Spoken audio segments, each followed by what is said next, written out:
Hello friends. तो अभी तक पिछले वीडियो में हमने क्वेश्चन नंबर यानी एक्सरसाइज 5.3 अरिथमेटिक प्रोग्रेशन के एक्सरसाइज 5.3 क्वेश्चन नंबर 6 तक सॉल्व कर चुके थे। इस वीडियो में हम क्वेश्चन नंबर 7 से करेंगे। कुछ क्वेश्चंस हमने होमवर्क में दिया था पिछले वीडियो में। अब हम इस वीडियो में क्वेश्चन नंबर 7 से करेंगे। ठीक है, तो क्वेश्चन नंबर 7 क्या है देखते हैं। एक्सरसाइज 5.3 हम सॉल्व कर रहे हैं। क्वेश्चन नंबर 7 है find the sum of first 22 terms of an AP in which D is equals to 7 and 22nd term is 149। ठीक है, तो देखिए क्वेश्चन नंबर जो 7 है वो बहुत ही इजी है और इसमें जो इन्फॉर्मेशन दी गई है उसको पहले हम लिखते हैं। क्या है मतलब, पहले तो हम मतलब समझाते हैं। ठीक है, इस क्वेश्चन का पहले मतलब समझाते हैं। क्वेश्चन नंबर 7 जो है इसका मतलब पहले समझ लेते हैं, उसके बाद हम सॉल्व करेंगे। इसमें कहा है कि find the sum of first 22 term of an AP, यानी एक एपी है, अरिथमेटिक प्रोग्रेशन है, उसके फर्स्ट 22 सम टर्म्स का सम चाहिए। पहले 22 टर्म का सम चाहिए हमें, इन विच जिसमें डी जो कॉमन डिफरेंस है वो 7 दे रखा है। कॉमन डिफरेंस कितना दे रखा है? 7 दे रखा है। और 22वां टर्म जो 22nd टर्म है वो 149 दे रखा है। तो जो हमें इंफॉर्मेशन दे रखा है सबसे पहले तो हम उसे लिखेंगे। जो इन्फॉर्मेशन हमें दी गई है, क्या दिया गया है कि हमें फाइंड करना है पहले 22 टर्म का सम। ठीक है, फर्स्ट 22 टर्म का सम फाइंड आउट करना है। तो पहले 22 यानी हमें निकालना है S22। S22 तो हमें निकालना है, ये सॉल्व करना है S22 हमें। ठीक है, हमें जो दिया गया है वो क्या दिया गया है ये पहले देखते हैं। तो ये एपी में हमें दिया गया है कॉमन डिफरेंस, हमें कॉमन डिफरेंस दिया गया है। कॉमन डिफरेंस 7 दिया गया है। ठीक है, कॉमन डिफरेंस 7 दिया गया है। और 22nd टर्म, तो ए 22nd टर्म क्या दिया गया? 149। ये तो दिया गया है 149। 22nd टर्म दिया गया है। 22वां टर्म क्या दिया गया? 149। और कॉमन डिफरेंस हमें दिया गया है 7। हमें S22 निकालना है। देखिए कैसे सॉल्व करते हैं, बहुत सिंपल क्वेश्चन है। आप देखो यहाँ पर an का फॉर्मूला क्या होता था? an हमने पढ़ा है। an होता था, an का फॉर्मूला क्या होता था? an होता था an is equal to a plus n minus one into d. ये तो होता था an। अगर आपको A22 निकालना है तो A22 होगा a प्लस 22 माइनस वन, तो 21 इंटू डी हो जाएगा। भाई n है तो n माइनस वन, 22 है तो 22 माइनस वन, तो 21 डी हो गया। ठीक है, अच्छा A22 दे रखा है कितना? 149 दे रखा है, तो यहाँ पर 149 पुट करेंगे। ठीक है, और a प्लस 21, और आप देखो ना आपको d भी दे रखा है 7, तो यहाँ पर d भी पुट करेंगे, d की वैल्यू 7 पुट करेंगे। ठीक है, d की वैल्यू 7 पुट करेंगे। अब देखो यहाँ से a का वैल्यू आ गया, a का वैल्यू आ जाएगा कि नहीं? पूरी इक्वेशन में a का ही वैल्यू है ना। तो देखो यहाँ से देखो a प्लस 7 का नाम 7, 7 दूनी 14, और ये आ गया 149। ठीक है, तो a का वैल्यू कैसे आएगा? इधर आएगा तो ये माइनस में हो जाएगा, तो 149 माइनस 147, तो कितना आ गया? 2 आ गया। ठीक है, तो यानी जो पहला टर्म एपी का है वो कौन सा है? पहला टर्म 2 निकला है। क्या हमसे पहला टर्म निकालने को पूछा है? नहीं नहीं, हमसे सिर्फ केवल S22 पूछा है। S22 पूछा है। ठीक है, तो S22 हम निकाल देंगे, यानी पहले 22 टर्म का सम निकाल देंगे। हम एपी तो लिख सकते हैं। भाई किसी भी एपी को लिखने के लिए मिनिमम कितनी इंफॉर्मेशन की जरूरत होती है? सिर्फ पहला टर्म हमें पता हो और कॉमन डिफरेंस पता हो। तो पहला टर्म क्या है? 2 है। कॉमन डिफरेंस क्या है? 7 है। 7, तो पहला टर्म, तो एपी कैसे लिखी जाएगी? पहला टर्म कॉमन डिफरेंस में ऐड होगा, तो 7 दोनों, फिर 9 7 16, फिर 16 7 23। ठीक है, 16 4 20, 3 23। ठीक है, 4 3 7। ठीक है, तो यहाँ देखो आप देख सकते हो कि ये हमारी होगी ईपी। इसी एपी के 22 टर्म का सम पूछा है, तब तो हम निकाल सकते हैं ना। इसी एपी के 22 टर्म का सम पूछा है, तो इसी एपी के 22 टर्म का सम कैसे निकाला जाएगा? चलिए देखते हैं। ठीक है, तो हमारे पास दो फॉर्मूले थे, दोनों फॉर्मूले को हम देखो लगाते हैं। S22 को सम निकालना हो तो हमारे पास एक फॉर्मूला है यहाँ पर n/2 2a plus n minus one into d, एक फॉर्मूला तो है। और दूसरा फॉर्मूला है n/2 a plus l. A plus l मतलब ये a प्लस एल, एल मतलब आखिरी टर्म, लास्ट टर्म। अब आप बताओ यहाँ पर कौन सा फॉर्मूला हम लगाएं? तो फॉर्मूला हम जो चीज़ हमें है हमारे पास वही फॉर्मूले में हम यूज़ करेंगे, और सिंपल वे में यूज़ करेंगे, मतलब सिंपल, सबसे सिंपल तरीका इस्तेमाल करेंगे क्वेश्चन को सॉल्व करने का। ठीक है, कॉम्प्लिकेटेड नहीं, क्योंकि फिर बड़ा हो जाएगा क्वेश्चन। गलती भी हो सकती है आपको कैलकुलेशन में। तो सबसे सिंपल तरीका हमें क्वेश्चंस को लगाने का यूज़ करना है। तो सबसे सिंपल तरीका ये होगा कि आप देखो ये अरिथमेटिक प्रोग्रेशन है। इस अरिथमेटिक प्रोग्रेशन का पहला टर्म हमें पता ही है। इस अरिथमेटिक प्रोग्रेशन का जो 22वां टर्म होगा 22nd टर्म, वो हमें दे रखा है। देखो 22nd टर्म का ही सम पूछा है ना, तो आखिरी टर्म हमें दे रखा है, तो हमें निकालने की जरूरत नहीं, पहले से दे रखा है। तो जब पहले से ही दे रखा है तो हम ये वाला फार्मूला लगाएंगे, क्योंकि पहला टर्म और आखिरी टर्म पता ही है। क्या हमें नंबर ऑफ टर्म पता? हाँ 22nd, तो भाई S22 निकाला तो 22 ही नंबर ऑफ टर्म हो गया। तो S22 कैसे निकाला जाएगा? S22 बराबर क्या होगा? S22 बराबर होगा n/2 यानी 22/2 और a प्लस है, तो AP का पहला टर्म है 2 और आखिरी टर्म है 149। आखिरी टर्म है 149। तो अगर देखो इसे तो 11 आ जाएगा, 2 ठीक है। और ये अंदर कितना आ गया? 149 प्लस 2 151, ठीक है 151। अब मल्टीप्लाई अगर इसे करोगे तो कितना आएगा? 11 11 5 55 1 56 और 11 5 19, ठीक है। तो ये हमारा आ जाएगा 91961, ठीक है। तो S22 यानी S22 जो 22 टर्म का जो सम होगा वो कितना होगा? 11 11 11 5 55 1 56, 11 11 5। तो ये जो जब मल्टीप्लाई आप करोगे तो ये 1661 आ गया। ये थोड़ा सा गलत हो गया कैलकुलेशन, 1661 आएगा, 1661 आएगा, ठीक है मल्टीप्लिकेशन के बाद। तो 22 टर्म का सम क्या होगा? 22 टर्म का सम जो फाइनल आंसर आया 1661 आया, ठीक है। यही हमारा फाइनल आंसर है, यही हमसे पूछा गया था कि 22 टर्म का सम बताओ, ठीक है। तो this is our final answer, ठीक है। आई होप आपको क्वेश्चन नंबर 7 बहुत ही अच्छे से समझ में आया होगा। देखिए क्वेश्चन को जितना सिंपल तरीके से हो सके उतना सिंपल तरीके से सॉल्व करने की कोशिश करो, क्योंकि जितना कॉम्प्लिकेटेड बनाओगे कैलकुलेशन उतनी ज़्यादा कॉम्प्लिकेटेड होती जाएगी और आपसे क्वेश्चंस कैलकुलेशन में गलती होगी, पूरा क्वेश्चन का आंसर गलत हो सकता है, एग्जाम में मार्क्स कट जाएंगे।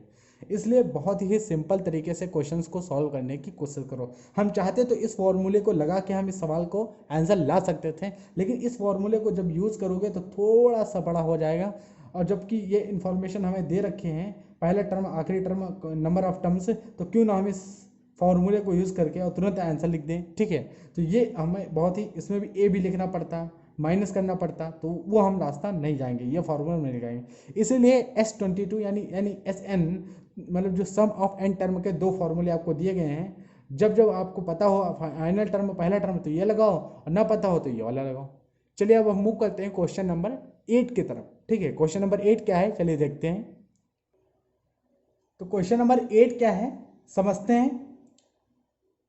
Find the sum of first 51 term of an AP, वो second and third term are 14 and 18 respectively. देखिए क्वेश्चन नंबर 8 को पहले समझते हैं। क्वेश्चन नंबर 8 में कहा गया है कि आपको पहले 51 टर्म का सम निकालना है। Find the sum of first 51 term of an AP। 51 term of an AP का मतलब S51 निकालना है आपको, ठीक है। जिस वो second and third term are 14 and 18, यानी दूसरा टर्म जो है 14 है जिस AP का, और तीसरा टर्म 18 है।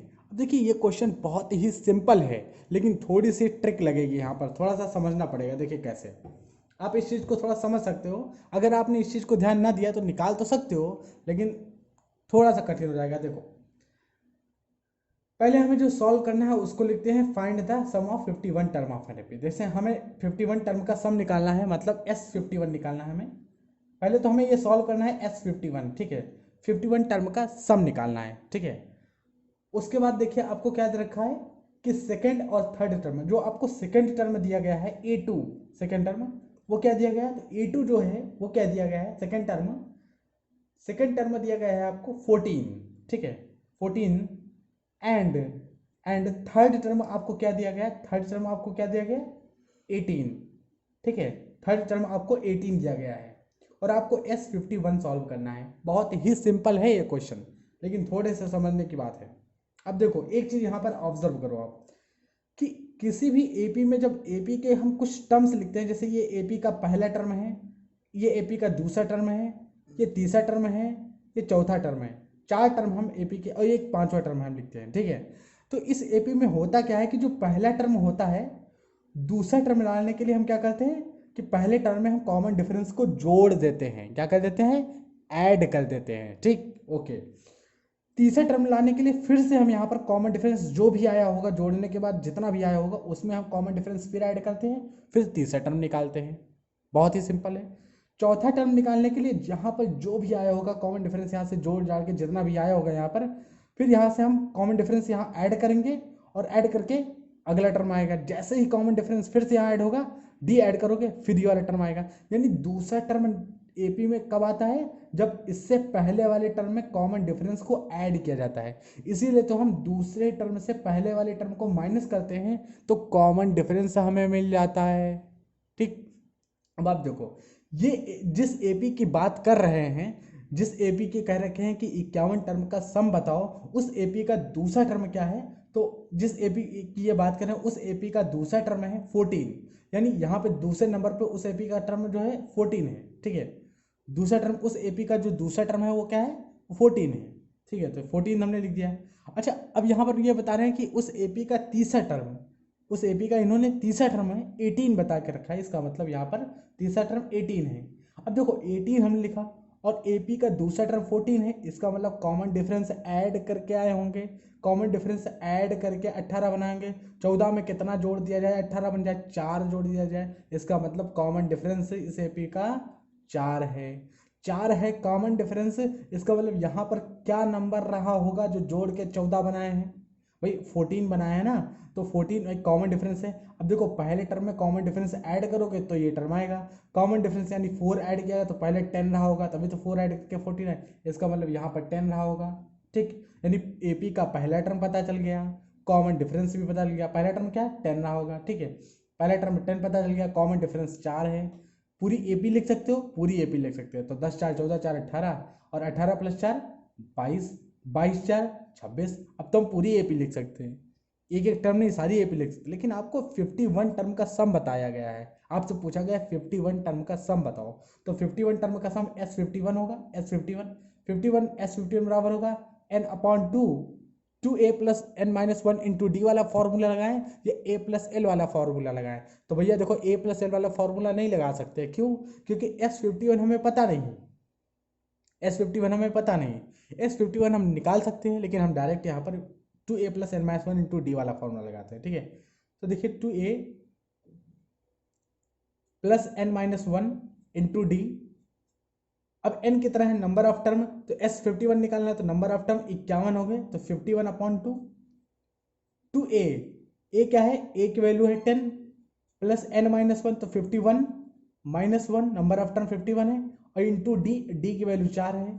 ठीक है, तो देखिए 51/2, 51/2 और 10 दूना 20 प्लस 51 - 1 50 इंटू 4। ठीक, बहुत ही ईजी कैलकुलेशन है, बहुत ही सिंपल कैलकुलेशन। ठीक है, 51/2, 51/2 जो भी लिखा है हम ऐसे लिख लेंगे 51/2। और यहाँ से देखो 5 चौको 20, 200, और 200 + 20 220, तो ये 220 आ गया। ठीक है, ये तो कितना आएगा? 220 आएगा।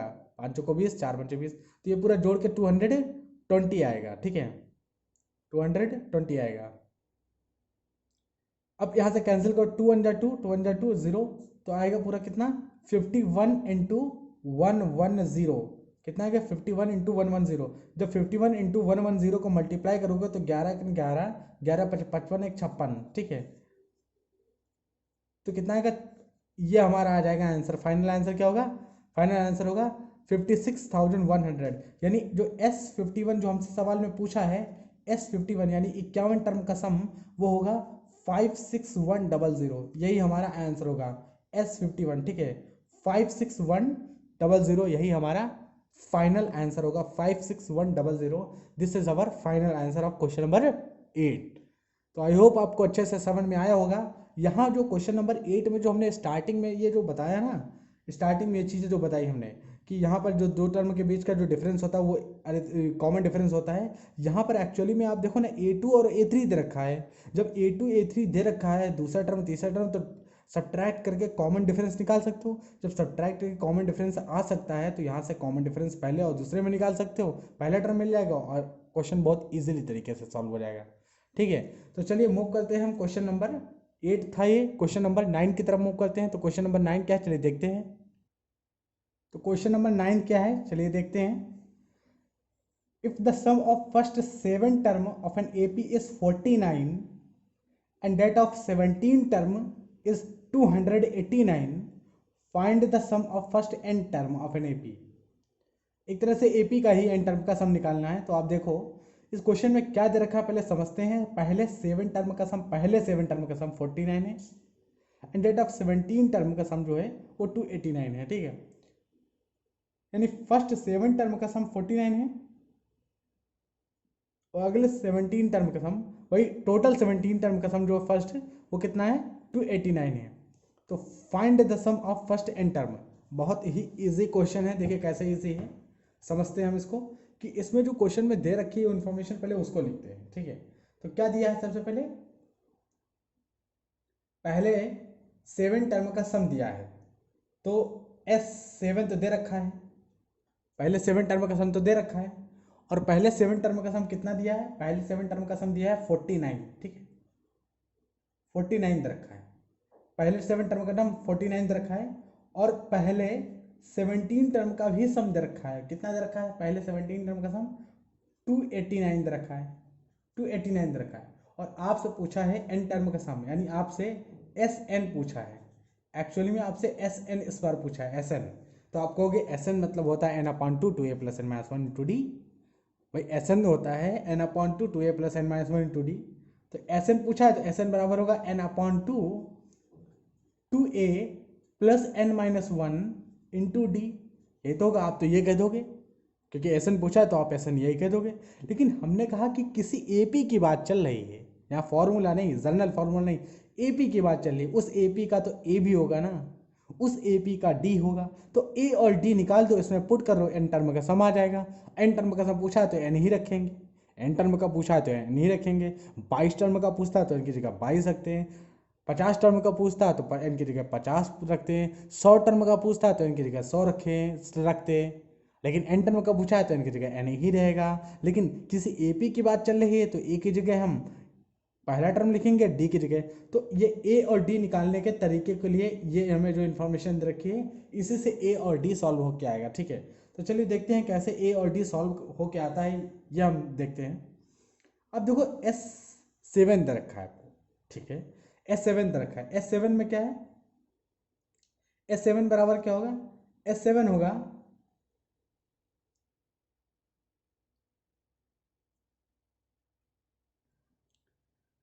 तो यहाँ पर S7 S17 है, ठीक है। तो S7 S17, अब S7 देखो, S7 से क्या लिख सकते हैं, S7 बराबर होगा S7 = 49 के बराबर है ना, क्योंकि S7 49 दे रखा है। अरे Sn का फॉर्मूला होता है n/2, तो यहाँ देखो 7/2 2a + n - 1, तो 7 - 1 यानी 6 हो जाएगा × d, ठीक है। क्या आ जाएगा, ये 49 के बराबर है। तो देखो 49 के बराबर है, 7 × 7 7 × 7 49, ठीक है। और ये 2 उधर जाएगा तो मल्टीप्लाई हो जाएगा। तो देखो 2a + 6d कितना हो गया, 2 × 7, यही तो हो गया। अब देखो 2 यहाँ से कॉमन ले सकते हो, यहाँ से 2 कॉमन ले सकते हो। तो 2 अगर कॉमन लोगे तो a + 3d बचेगा, 2 × 2 और 2 3 6 आ जाएगा, ठीक है। तो मल्टीप्लाई करने पर 2 × 7, 2 से 2 कैंसिल हो जाएगा, तो a + 3d = 7। ये हमारा इक्वेशन नंबर 1 बना। क्या हम इसी तरह से इक्वेशन नंबर जो दूसरी इंफॉर्मेशन है उसी तरह से a और d में इक्वेशन बना सकते हैं? हाँ बिल्कुल बना सकते हैं, चलो बनाते हैं। S17 कितना दे रखा है, S17 दे रखा है 289, ठीक है। और S17 होगा 17/2 2a + 17 - 1 यानी 16 × d, ठीक है। और ये हो जाएगा 289। अब 17 से 17 कैंसिल हो जाएगा, यहाँ 17 आएगा क्योंकि 17 का स्क्वायर होता है 289। तो 17 × 17 और 17 को मल्टीप्लाई करोगे तो 289 आएगा, ठीक है। अब देखो 2a + 16d, ठीक है। और ये 2 जाएगा तो उधर मल्टीप्लाई में जाएगा, तो यानी 2 × 17 आ जाएगा। अब 2 यहाँ से कॉमन ले सकते हो आप चाहो तो, ठीक है। 2 यहाँ से कॉमन ले सकते हो, तो 2 अगर कॉमन लोगे तो a + 8d, ठीक है। 2 1 × 2 और 2 8 = 16, मल्टीप्लाई करने पर वही आ जाएगा, तो कॉमन ले लिया हमने। और 2 × 17, तो 2 से 2 कैंसिल, तो a + 8d बराबर कितना आ गया, 17 के बराबर आ गया। क्या हमारी ये इक्वेशन नंबर 2 है? क्या हमारी ये इक्वेशन नंबर 2 होगी? बिल्कुल होगी ये इक्वेशन नंबर 2 हमारी। अब देखो इन दोनों इक्वेशन को सॉल्व कर सकते हैं और पेयर ऑफ लीनियर इक्वेशन पढ़ चुके हैं, तो इन दोनों इक्वेशन को हम सॉल्व कर सकते हैं। इक्वेशन नंबर 2 से इक्वेशन नंबर 1 को घटाते हैं, ये मतलब सब्ट्रैक्ट करते हैं, ठीक है। तो इक्वेशन नंबर 2 से इक्वेशन नंबर 2 को इक्वेशन नंबर 2 से इक्वेशन नंबर 1 को सब्ट्रैक्ट करेंगे, तो इक्वेशन नंबर 2 लिखेंगे a plus 8d equals to 17। दूसरी इक्वेशन से पहले इक्वेशन को सब्ट्रैक्ट करेंगे a plus 3d equals to 7, ठीक है। अगर सब्ट्रैक्ट करोगे तो a से a कैंसिल होगा, तो ये कैंसिल हो जाएगा और 8 में से 3 गया तो 5d बराबर कितना बचेगा, 17 में से 7 गए 10, तो d बराबर कितना गया 10/5 यानी 2।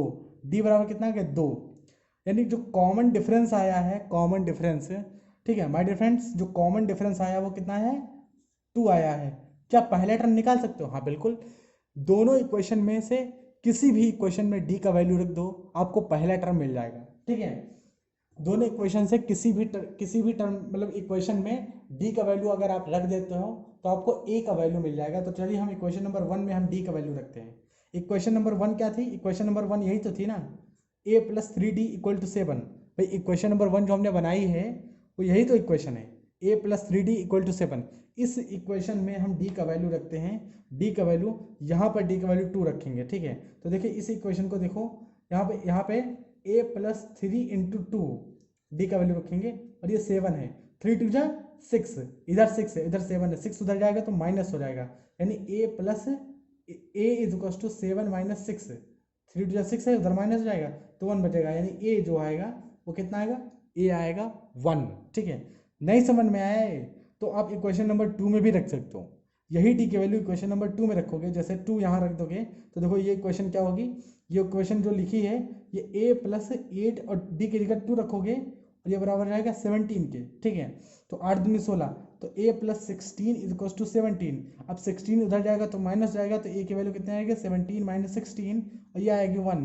तो आप देख रखे हो कि हम दोनों इक्वेशन से हमने a की वैल्यू निकाली और वही आई, तो a की वैल्यू कितनी होगी 1 होगी और कॉमन डिफरेंस क्या होगा, कॉमन डिफरेंस हमारा 2 होगा, ठीक है। कॉमन डिफरेंस हमारा 2 होगा, तो a कितना आया है, a आया है 1 और कॉमन डिफरेंस आया है 2। क्या a और d पूछा था? बिल्कुल नहीं, a और d नहीं पूछा था।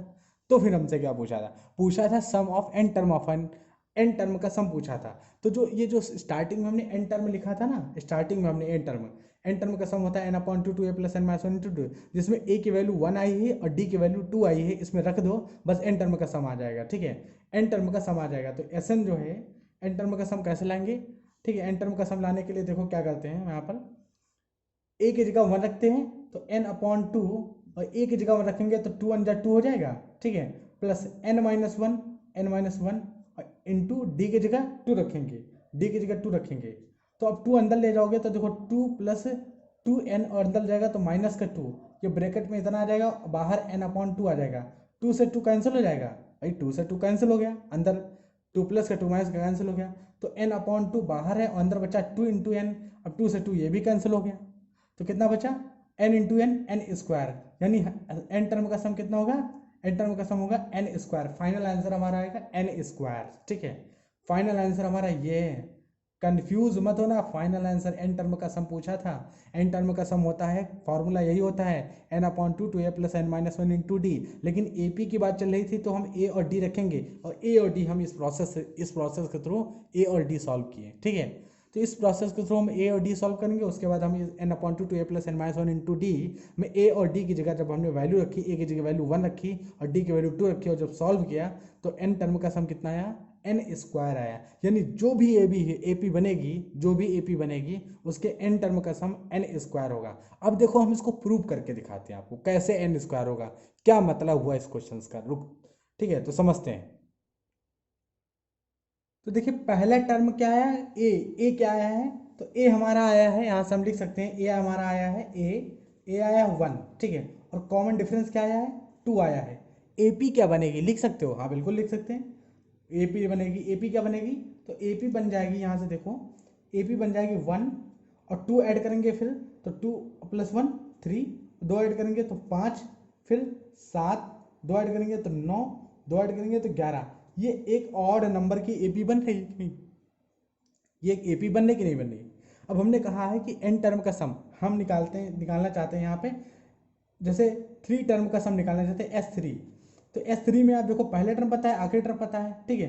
अब तो 3/2 और a प्लस एल होगा, निकाल सकते हैं। तो 1 + 5, तो 1 + 5 कितना हो गया, 6 हो गया। तो 3/2 और ये 6 हो जाएगा, 1 + 5 6 है, 2 3 6, 3 3 9, ठीक है। तो तीन टर्म का सम कितना आया, 9 आया, ठीक है। अब आप देखो हमने n टर्म का सम निकालना है, हमने क्या निकाला है, n टर्म का सम निकालना है। हमने तो n टर्म का सम निकालना है। क्या निकाला है n टर्म का सम, Sn बराबर होगा n² निकालना है ना। तो अगर आपको यहाँ पर n टर्म का सम पूछा है, आप 3 टर्म का सम निकाल लो, इसी फॉर्मूले में रखो, अभी निकल आएगा। जैसे S3 निकालना हो तो S3 निकालना हो, यानी 3² और 3² 9 है, यानी तीसरा टर्म जो होगा, 3 टर्म का सम जो होगा 9 होगा। और यहाँ से देखो 9 निकल के आ रहा है। तो कितना ईजी है, बहुत बहुत ज़्यादा ईजी था, ठीक है। ये हम थोड़ा समझाने के लिए लिख लिए कि जो टर्म n टर्म का जो सम निकल के आया है n², वो जो निकल के आया है वो क्यों निकल के आया है। ये थोड़ा सा एक्सटर्नल नॉलेज है एक तरह से, ठीक है। लेकिन आपको जो क्वेश्चन सॉल्व करना है वो सिर्फ यहीं तक सॉल्व करना था, आपको क्वेश्चन सिर्फ यहीं तक सॉल्व करना था। ये बाद में लिख के Sn लिख के और यहीं तक पूरा सॉल्व करना था। Sn n टर्म का सम जो है आपको लिखना था n², बस। इसके बाद क्वेश्चन आपको सॉल्व नहीं करना है, ठीक है, कोई प्रूविंग नहीं करनी है।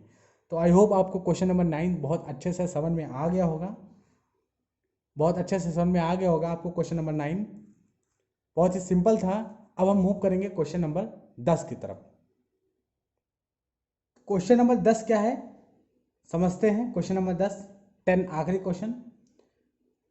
सो that a1 a2 dot dot dot an form an AP where an is defined below. अच्छा, an का डेफिनेशन ये रखा है, an इस तरह से डिफाइन किया गया है, और an इस तरह से डिफाइन किया गया है, आखिरी टर्म डिफाइन किया गया है। और a1 a2 यानी नंबर ऑफ टर्म्स निकालो, उसमें बताओ कि ये AP में है कि नहीं है, अगर है तो शो करो, ठीक है। Also find the sum of first 15 term in each case, ठीक है। पहले 15 टर्म का सम भी बताना है। तो देखिए पहले केस में आपको क्या रखा है, an जो पहला केस हम लगाते हैं, क्वेश्चन नंबर 10 का पहला केस लगाते हैं। तो पहले केस में क्या इन्फॉर्मेशन रखी है वो हम दिखाते हैं। an जो है, an क्या डिफाइन करके दिया है पहले केस के अंदर। तो पहले केस में an का जो डेफिनेशन है वो देखिए, an का डेफिनेशन है पहले केस में, an बराबर है, क्या दिया गया है, an दिया गया है 3 + 4n। an तो यही दिया गया ना, पहले केस में an दिया गया है 3 + 4n। क्या an से आप पहला टर्म निकाल सकते हो, हाँ बिल्कुल पहला टर्म निकाल सकते हैं। an की जगह a1 रख देते हैं, a1 रखोगे तो 3 + 4 × 1, तो पहला टर्म आ गया 4 × 1 = 4 + 3 7, तो पहला टर्म कितना आ गया 7, ठीक है। दूसरा टर्म निकाल सकते हैं, हाँ a2 रख दो, 3 + 4 × 2, ठीक, तो 4 दूनी 8 3 11। क्या a3 निकाल सकते हैं, हाँ बिल्कुल निकाल सकते हो, a3 3 + 4 × 3, ठीक है, 4 3 12 3 15, तो ये 15 आ गया, 4 3 12 3 15। क्या a4 निकाल सकते हैं, बिल्कुल निकाल सकते हो, 3 + 4 × 4, तो 4 16 + 3 19। तो जो AP बनी, AP का पहला टर्म ये है 7, दूसरा टर्म 11 है, तीसरा टर्म 15 है, और चौथा टर्म 19 है। तो पहला टर्म जो AP हम लिखे हैं, AP लिखते हैं, AP लिखते हैं कि अच्छा AP नहीं बोलते, पहले ये AP है कि नहीं ये पता करने के लिए हमने 7 पहला टर्म 7, 4, 15, 19, ठीक है। क्या ये अरिथमेटिक प्रोग्रेशन है, बिल्कुल है, देखिए कैसे है, बिल्कुल है। यहाँ से यहाँ तक जाने में हम क्या ऐड कर रहे हैं, 4 ऐड कर रहे हैं, यानी कॉमन डिफरेंस 4 होना चाहिए। तो 7 + 4 11, तो 11 + 4 15, और 15 + 4 19, यानी कॉमन डिफरेंस अगर सेम है तो ये तो AP है। ये अगर AP है तो S15 निकालो, S15 निकालो, यानी 15 टर्म का सम भी निकालो, ये भी तो कहा गया है, 15 टर्म का सम भी तो पूछा गया है। तो बहुत ही सिंपल तरीके से 15 टर्म का सम निकाल सकते हो, ठीक है। 15 टर्म का पहले टर्म आपको पता है, क्या 15वां टर्म इससे निकाला जा सकता है, बिल्कुल निकाला जा सकता है। यहाँ पर जैसे a1 निकालने हैं, a2 निकालने हैं, a3 निकालने हैं, a15 भी तो निकाल सकते हैं। जैसे a15 निकालना हो तो आप क्या करोगे, a15 जो an का फॉर्मूला है उसी में रख दो वैल्यू, ठीक है। 3 + 4 × 15, 15 चौको 60 3 63 है, तो a15 होगा 63। देखा कितना सिंपल है, ठीक है। अब S15 आपको सॉल्व करना है, तो S15 का फॉर्मूला कितना होगा, n/2 और a + l वाला लगाएं या फिर a + n - 1 × d वाला लगाएं। अरे a15 हम निकाले क्यों है, a + l वाला फॉर्मूला लगाने के लिए, यानी पहला टर्म प्लस आखिरी टर्म का सम। तो 15 टर्म का सम निकालना है तो 15 बटे 2 रखेंगे। और पहला टर्म क्या है, तो पहला टर्म निकल के आया है 7, पहला टर्म तो 7 निकल गया तो 7 रखेंगे। और आखिरी टर्म क्या है, 63 निकल के आया तो 63 रख देंगे। ठीक है, तो बहुत ही सिंपल तरीके से देखो 15/2 और 15/2 और ये कितना हो जाएगा, 7 3 10 और 6 1 7 यानी 70 हो जाएगा। भाई 7 + 63 कितना हो जाएगा, 70 हो जाएगा। अब देखो 2 से कैंसिल करोगे तो कितना आएगा, 35 आएगा। 2 3 6 2 5 10, ठीक है, तो 35 आएगा। यानी आपको 15 × 35 का मल्टीप्लाई करना है। तो 15 × 35 का मल्टीप्लीकेशन क्या होगा, चलिए देखिए मल्टीप्लाई करते हैं। 15 × 5 = 75, 7 आया, 15 × 3 = 45 और 45 × 7 = 52। ठीक है, 15 × 5 = 75 और 15 × 3 = 45 7 = 52। तो कितना है, 525। ये हमारे S15 होगा। यही हमसे पूछा था फाइनल कि अगर ये AP में है तो ये भी बताओ, S15 बताओ। तो S15 कितना आ जाएगा, बहुत ही S15 निकालना देखिए कितना सिंपल था। तो ये हमारा हो जाएगा S15। ठीक है, तो आई होप आपको ये समझ में आया होगा क्वेश्चन नंबर 10 का पहला पार्ट। और जो क्वेश्चन नंबर 10 का जो दूसरा पार्ट है वो होमवर्क के लिए, तो आप लोग लगाइएगा, बिल्कुल इसी तरह से लगेगा। क्वेश्चन नंबर 10 की पहले पार्ट की ही तरह लगेगा। ठीक है, क्वेश्चन नंबर 10 के पहले पार्ट की तरह लगेगा क्वेश्चन नंबर 10 का दूसरा पार्ट। तो आई होप आपको ये क्वेश्चन समझ में आ रहे हैं। अगर ऐसे लेक्चर आपको अच्छे लगते हैं तो आप चैनल को ज़रूर सब्सक्राइब करें। क्लास 10th का मैथमेटिक्स सीखने के लिए लोगों के साथ शेयर करें जो क्लास 10th का मैथमेटिक्स पढ़ रहे हैं। ठीक है, और आगे के क्वेश्चन अगर आपको सीखने हैं तो चैनल को ज़रूर सब्सक्राइब करें, वीडियो को लाइक करें। धन्यवाद।